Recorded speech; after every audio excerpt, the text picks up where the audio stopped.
لالۍ جانه نخرې کوي په پښو نه چې سلام ګلالۍ ماشومانو خدای وکړي چې جوړ روغ اوسئ دغه نه نخرې کوي په پښو نه چې د بیبو ګلې لالې او زما لیمې سلامونه ومنئ زه نن تاسو ته د یوې ګلالۍ نجلۍ کیسه کوم چې نوم یې ګلالۍ و. ګلالۍ ډېره ښه نجلۍ وه. هره شپه به یې د بېدېدو نه مخکې خپل غاښونه پاک برسول. یوه ورځ د ګلالۍ پر غاښ باندې سخت درد سو. داسې غاښ خوږېدی چې توبه. دا پلار ته ورغله او ورته ویل چې بابا غاښ مې خوږېږي. بابا ژر د غاښو ډاکټر ته بوتله. ډاکټر د ګلالۍ غاښونه وکتل او د هغې څه یې پوښتنه وکړه ته غاښونه مینځې؟ بیبي وویل غاښونه مینځي و. دې هم دغسې ورته ویل. ګلالۍ هم ورته ویل هو ډاکټر صاحب زه هر سهار او هر ماښام غاښونه برسوم. سهار او ماښام. د ګلالۍ پلار هم سر وښوروي داسې چا رښتیا وایي. ډاکټر بیا وویل ښه غاښونه مینځې. بیا یو څراغ راواخیستی د ګلالۍ په خوله کې یې واچوئ. ښه د غاښو کې داسې وکتل. ډاکټر بیا پوښتنه وکړه ته خو به په غاښو باندې کلک شی لکه منډکې بادام نه ماتوې؟ ګلالۍ وویل نه ډاکټر صاحب زه په غاښو هیڅ شی نه ماتوم. ډاکټر د ګلالۍ پلار ته وکتل. د هغې پلار بیا سر وښوروئ چې رښتیا وایي. لالۍ وایي نو ولې پر غاښو درد و؟ ډاکټر نه پوهېدی چې ولې د ګلالۍ غاښونه خوږېږي. سهار او ماښام غاښونه برسوي په غاښو څه نه ماتوي. بیبي وایي چاکلیټ خورې؟ ډاکټر دغه پوښتنه ځینې وکړه. ګلالۍ ته یې وویل ته خو به ډېر چاکلیټ نه خورې؟ ګلالۍ وویل نه زه ډېر چاکلیټ نه خورم او پلار یې هم سر وښوروي.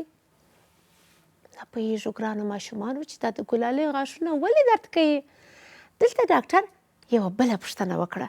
ده وویل ته خو به د شربتو دا ګاز لرونکي بوتلونه یا قوطۍ ډېر نه څښې؟ ګلالۍ وویل او ډاکټر صاحب زما د قوطۍ دا بوتلونو شربت ډېر خوښېږي چې د بوتل سر خلاص کې او شربت په ګیلاس کې واچوې او دا کوبۍ راپورته کړي که نه چې داسې خلاص کې او غږ وکړي څنګه خوند کوي. ډاکټر وویل دغه خواږه شربتونه دي چې غاښونه در خراب کړي. ګلالۍ وویل ډاکټر صاحب خو په ټلویزیون کې هر ماښام وایي چې دا شربت انرژي لري. څه شي؟ لاله وایي انرژي چې شته یعنې تا قوي کوي تا ته ښه زور درکوي. ډاکټر ګلالۍ ته ویل چې نه لورکۍ دا خو هسې اعلانونه دي. خپل دکان چلوي خپله سودا کوي. ماشومان او لویان باید دا خبره زده کړي چې تر اوبو بل ښه شی نسته. ساده اوبه څښئ. د بوتلونو او د دغه قوطیو شربتونه چې ګاز لري دا ستاسې غاښونه در خرابوي. ګلالۍ ویل چې اوس به مې نو دا د غاښ درد څنګه سي؟ ډاکټر ویل چې ته ری مه وهه زه به تا ته دوا درکړم. دوا یې ورکړه او د ګلالۍ غاښ آرام سو.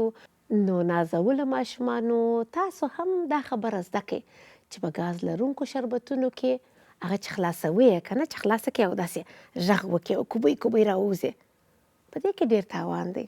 ښه للو نن زه وه ګلالۍ ته وایم ته به ژړه تا ته یم وایم تاسو ټول ته یې وایم د ګلالۍ خو پر غاښ درد دی. ښه نو تاسو ټول ارام غوږ ونیسئ. للو خوب دې درسې تر لیمو رڼې اوبه تر هر څه ښه ته دا څښه ښه په مزه د ګازدارو شربتونو ځان ساته هم غاښونو له دردونو رغوه. للو خوب دې درسې تر لیمو.